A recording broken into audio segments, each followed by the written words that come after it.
देश भर में आज ट्रांसपोर्ट द्वारा भारत बंद करने का आह्वान किया गया था। इसी को लेकर पूरे देश भर में आज ट्रांसपोर्ट द्वारा भारत बंद कर दिया गया है। वहीं बात करें हरियाणा के फरीदाबाद की, तो हरियाणा के फरीदाबाद में ट्रांसपोर्टर द्वारा किए गए भारत बंद का कुछ खास असर देखने को नहीं मिला। हालांकि वह बात दूसरी है कि ट्रांसपोर्ट के पदाधिकारियों ने साफ तौर पर कहा है कि जो पॉलिसी बनाई जा रही है सरकार द्वारा, वह ट्रांसपोर्ट के लिए ठीक नहीं है।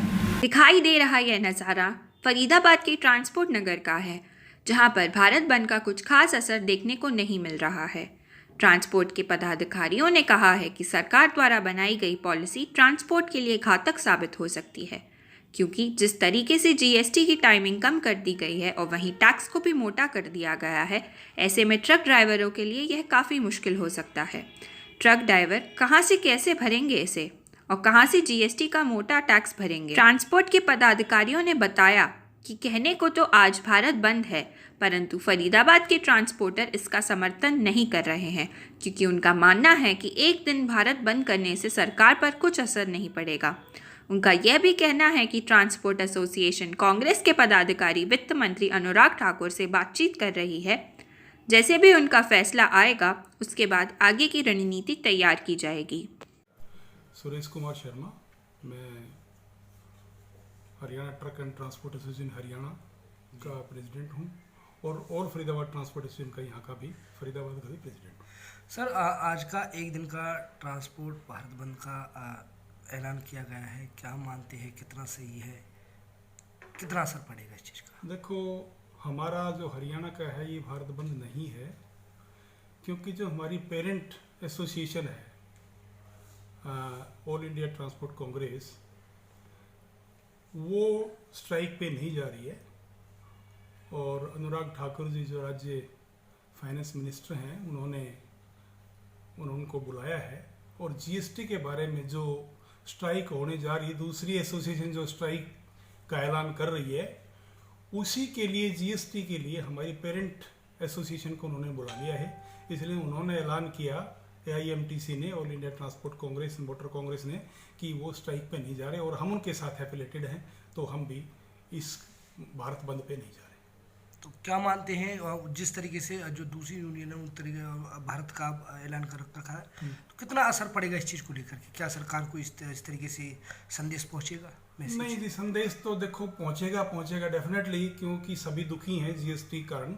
लेकिन अगर हम सारे इकट्ठे होकर करते तो बात अलग थी, लेकिन वो गवर्नमेंट ने बुला ही लिया है इसी मुद्दे को लेके, जीएसटी के मुद्दे को लेके ही आज एसोसिएशन की हमारी मीटिंग चल रही है, तो हमारा भारत बंद पे जाने का कोई मतलब नहीं। तो क्या मानते हैं कि जिस तरीके से दो यूनियन को लेकर के एक यस कर रही है तो एक नो कर रही है, तो क्या मानते हैं कि सरकार इस चीज़ का कोई असर पड़ेगा सरकार पर? क्योंकि हमारी जो डिमांड है वो जायज़ है, क्योंकि उन्होंने 200 किलोमीटर रोज़ की बजाय 100 किलोमीटर रोज़ कर दिया जीएसटी में जी। वो हमारे लिए बड़ा मुश्किल है, वो प्रॉब्लम है, गाड़ियाँ पकड़ी जा रही हैं। इसलिए जो हमारी डिमांड को जायज़ मानते हुए गवर्नमेंट कुछ न कुछ रिलीफ हमारे को जरूर देगी। जी, क्या नाम सर?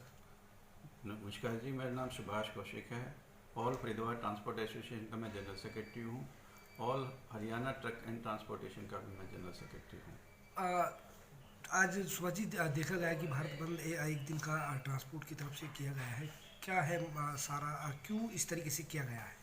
देखो, ट्रांसपोर्ट इंडस्ट्रीज में हमारे पास 2 मदर यूनिट हैं एसोसिएशन में, जिसमें एक तो है एटवा और दूसरी है all India motor transport Congress. तो हमारी जो संस्था, जो मदर यूनिट है जिससे हम बिलोंग करते हैं, all India motor transport Congress है, आशफ अली रोड। तो हमारे प्रेसिडेंट का जो डिसीजन है, मांगे तो जायज़ हैं, ठीक है, बिल्कुल हम मांगों के हिसाब से जायज़ है, लेकिन एक दिन का टोकन का कोई औपचारिकता नहीं होता। तो इसमें 3 दिन पहले ही जो जीएसटी फाइनेंस मिनिस्ट्री से हमारा डेलीगेशन मिला है, ऑल इंडिया मोटर ट्रांसपोर्ट के पैनल से जाके डेलीगेशन मिला है। जो मांगे थी, जो इन्होंने जो समय सीमा कम की है, उससे रिलेटेड जो मांगे थी, वो उन्होंने कॉन्क्लूड किया है, समझा है और जल्दी ही उसको सोल्व करने का आश्वासन दिया है। तो क्या मानते हैं कि एक दिन के करने से सरकार पर कोई असर पड़ पाएगा? सर, एक दिन के करने से सरकार पर कोई असर नहीं पड़ता। किसान एजिटेशन को देख लो, आज कितने दिन हो गए जी। लेकिन जो मांगे ये जायज़ है, जो दूरी कम करी है, लोकल ट्रांसपोर्टेशन में बहुत भयंकर समस्या है।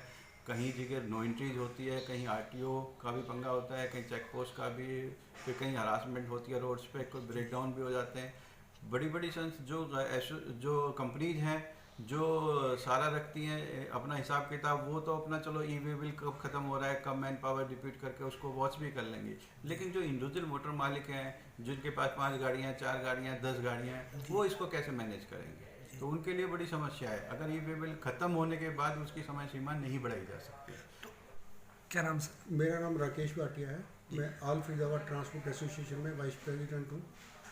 और आज का जो भारत बंद का जो ट्रांसपोर्ट की तरफ से रखा गया है, फरीदाबाद में कितना असर है, क्या मानते हैं? फरीदाबाद में इसका अभी कोई असर नहीं है क्योंकि हम इसमें शामिल नहीं हैं। ये ऑल इंडिया मोटर कांग्रेस की तरफ से है। अभी यहाँ पे तो इतना मुद्दा इसका नहीं है।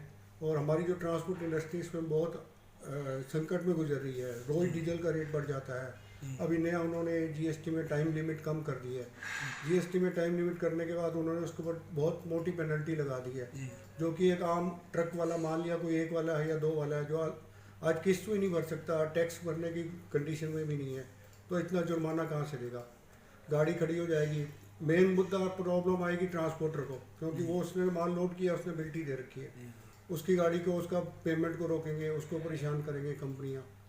तो ये जो है नए नए कानून लोग लागू कर रहे हो, उसमें कम से कम एक आम जनता से उसका एक राय तो ले लेनी चाहिए कि आपको क्या प्रॉब्लम होगी या कैसा होना है। क्या मानते हैं या किस तरीके से, जिस तरीके से आज का रखा गया है, तो आज कोई फरीदाबाद में किसी तरीके का कोई असर है? यहाँ पे अभी कोई असर नहीं है।